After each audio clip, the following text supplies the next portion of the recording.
أعوذ بالله من الشيطان الرجيم. بسم الله الرحمن الرحيم.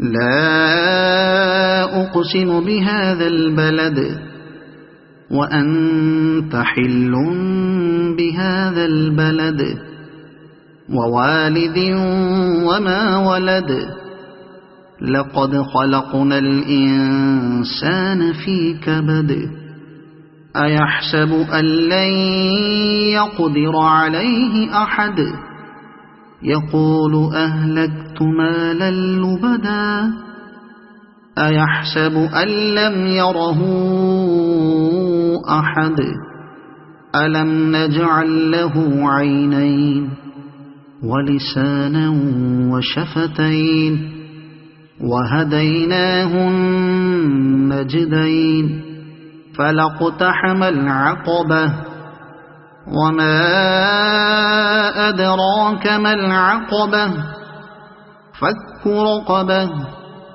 أو إطعام في يوم ذي مسغبة يتيما ذا مقربة أو مسكينا ذا متربة ثم كان من الذين آمنوا وتواصوا بالصبر وتواصوا بالمرحمة أولئك أصحاب الميمنة والذين كفروا بآياتنا هم أصحاب المشأمة عليهم نار مؤصدة صدق الله العظيم.